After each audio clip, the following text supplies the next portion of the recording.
Alors, bonjour tout le monde.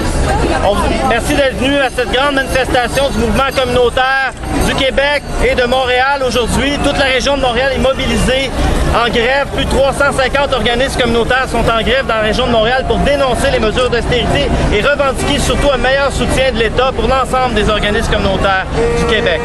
Alors, aujourd'hui, il faut souligner la présence de l'ensemble des représentants des différents secteurs. Il y a des gens aujourd'hui de l'itinérance, de la santé mentale. Il y a 20 tables de quartier de Montréal qui sont présentes aujourd'hui avec nous.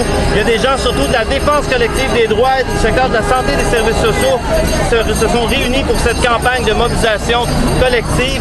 Nos revendications sont claires. On veut une rencontre avec le premier ministre Philippe Couillard dès aujourd'hui pour discuter du sous-financement. Et on a besoin de 300 millions de dollars de plus pour l'ensemble des organismes communautaires du Québec. Alors voilà le topo aujourd'hui. On attend plusieurs milliers de personnes. Je vais céder la parole tout de suite à ma collègue Nancy Harvey du regroupement des organismes communautaires famille. Les groupes communautaires famille sont aussi victimes du sous-financement chronique de la part du ministère de la Famille. En moyenne, les groupes communautaires sont financés à 65 000 $ par année sans indexation, ce qui fait que les groupes s'appauvrissent d'année en année.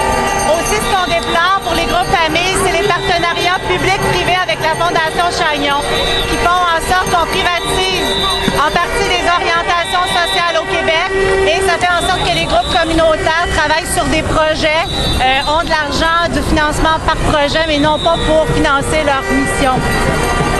Les familles aussi sont vraiment très touchées par les mesures d'austérité du gouvernement actuel.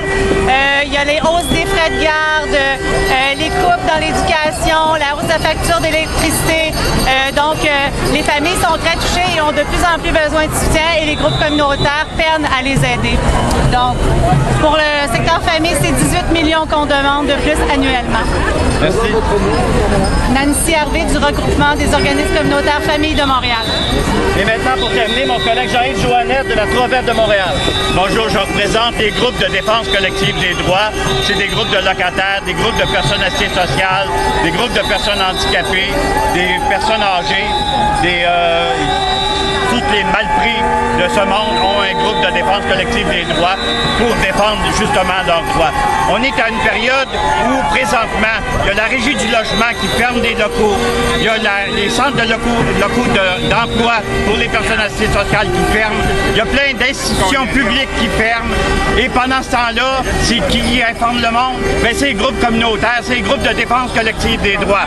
Et pendant que se reproduit de l'injustice, nous autres, en bas, on pèle de la marde, puis on ramasse le monde pour qu'ils maintiennent leur dignité, puis qu'ils défendent leurs droits. Et pendant ce temps-là, en haut, ça coupe et ça continue à financer Bombardier. C'est complètement à vomir. Merci.